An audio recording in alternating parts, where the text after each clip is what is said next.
నమస్తే అండి. సాధారణంగా కొందరు నాయకులు తొలి ప్రధాని నెహ్రూ విధానాలను విమర్శిస్తూ వస్తుంటారు. తొలి ప్రధానిగా ఆయన కాకుండా సర్దార్ పటేల్ అయ్యుంటే దేశం మరోలా ఉండేదంటారు. కానీ మహాత్మా గాంధీని నాయకులు గాని, ముఖ్య బాధ్యతాయుతమైనటువంటి మంత్రి పదవుల్లో ఉన్నవారు గాని విమర్శించరు. ఆయన్ని జాతిపితగా గౌరవిస్తారు. ఆయన అహింస మార్గాన్ని, ఆయన సిద్ధాంతాన్ని గౌరవిస్తారు. గాంధీజీ ప్రభుత్వంలో ఏ పదవులు కూడా నిర్వహించలేదు. ఏ విధానాలు కూడా ఆయన రూపొందించలేదు. కాబట్టి ఆ పరంగా చూసుకున్నా ఆయన్ని విమర్శించడానికి అవకాశమే లేదు. కొందరు ఏవో పనికిమాలిన విమర్శలు చేస్తూ ఉంటారనుకోండి, అది వేరే విషయం.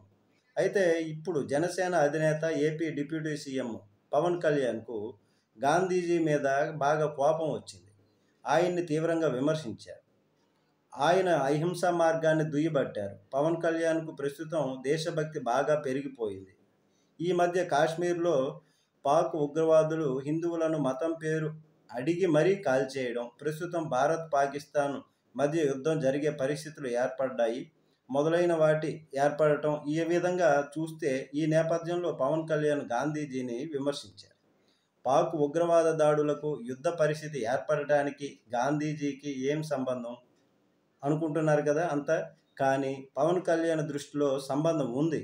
గాంధీజీ అహింసా సిద్ధాంతం, శాంతి వచనాల కారణంగానే మన దేశానికి ఈ దుస్థితి పట్టింది అని అన్నారాయన. శాంతి, అహింస అంటూ మనం కూర్చోవడం వల్లనే పాకిస్తాన్ దాడులు చేసింది అన్నారు. కాశ్మీరీ పండిట్లను చంపడం నుంచి ఈ మారణ హోమం మొదలైందని చెప్పారాయన. దేశంలో ఎక్కడ ఏ బాంబు పేలినా కూడా దాని మూలాలు పాకిస్తాన్‌లోనే ఉంటాయి అన్నారాయన. మరి చివరికి హైదరాబాదులో కూడా బాంబు దాడులు జరిగినా ఆ పేరు పాకిస్తాన్‌కి సంబంధించిన వారిదే ఉంటుందన్నారు. పాకిస్తాన్ ఉగ్రవాదులను పోషిస్తూ మన దేశంలో జరిగే అనర్థాలకు కారణమవుతుందని అన్నారు.